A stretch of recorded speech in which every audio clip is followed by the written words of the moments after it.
美国海豹突击队说特别想和中国打仗，是不是我们的翻译们又搞错了原话？各位网友，大家好，我是刘小飞。最近呢，有一些报道是纷纷表示，美国各个军种纷纷站出来表决心，要跟解放军是决一高下。有些呢是真的，有些呢好像有点夸张。包括这两天呢，又有新闻说美国海豹突击队高官出阵挑战，要跟中国是决一死战了。但是我看了看报道，好像这个标题跟这个内容不太吻合。人家美国海豹这些军官和这个士兵表达的好像不是这个意思啊。美国海豹突击队军官说的话是什么呢？说如果需要，他们必须做好战斗准备，包括在对方港口里边炸对方船只，甚至必要时呢要做好准备跟中国、俄罗斯这样的对手作战。而且呢，还有一句话怎么说的呢？反恐作战跟恐怖分子打很危险，但是这个危险程度比不了针对中国港口的行动。面对中国，我们担心的可不仅仅是小口径火器了，而且我们要担心中国的电子战和网络战能力。人家说的话是很担心的，是说的是跟中国打很危险的。结果这些发言呢，在国内某个媒体那儿一翻译就变了，而且还是个著名的媒体，变成什么呢？标题就改了，美国海军陆战队说跟恐怖分子打没意思，我们想跟中国打。然后呢，这个文章配图又配了一大堆中国的小口径武器。人家美国说的是，我们担心的不仅仅是小口径武器，是电子战、信息战。这个文章里边根本就没提我们的电子战、信息战能力。如果美国的海豹陆战队队员要知道我们是这么翻译的，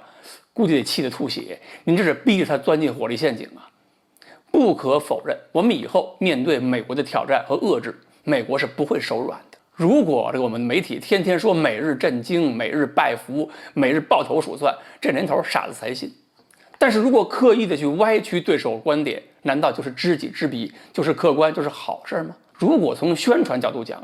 其实我们的媒体做一些渲染，只要适当，也不是不能理解，可以激发一下全民的同仇敌忾嘛。但是要客观理性的去分析一下对手的思想、意图、士气等等这些因素，这种报道弄不好叫坏事儿。有的时候夸大一些态度，会给人一些错误的感觉，误判对方的一种决心和目的。而我们的一些媒体现在不是过于夸大威胁和敌意，就是过于强调了友善。典型的例子就是前段时间我们的媒体凭空捏造了一个所谓的南海8国联军，最后一看，除了美国，没有一个在中国是挑战领海的。美国也仅仅在西沙那块利用了我们在国际法上相互的理解差异，在里边插个缝，表示一下我对你的这个划分方式不满意。真正要说挑战领海，其实没有任何国家去干。那么我们的媒体怎么去渲染的？然后包括一些领导人说了一句话，要么就是讲这个国家整个对中国如何敌视，要么就是这个国家对中国瞬间秒怂之类的。那么这一类的误导性报道太多了，我们的民众就会普遍的把一些个观点做一个错误理解，特别是把一些技术学术性观点理解成一些政治态度。举个例子就是国外的一些学者在解释一些政治派别思想的时候，我们一翻译断章取义，就把一些政治理论概念的解释当成了这个学者个人观点，然后一群老百姓上去觉得这个人对中国居然如此不友好，进行一些围攻。最倒霉的是米尔斯海默他跟中国关系那么好，最后我们的网民认为他到中国来宣扬反华来了。那么如果在大众中形成这么一个固定思维，我们周边的都是敌人，最糟糕的情况是什么？就是我们老百姓会觉得所有外来的信息都是威胁信息，所有外国人都是敌人，所有国家都是敌对我们的，那就有可能把应有的警觉和警惕变成一种不必要的受害妄想，然后我们自己就把自己送到了被孤立的状态。这是美国人未必干得到，我们自己能干得到的事情。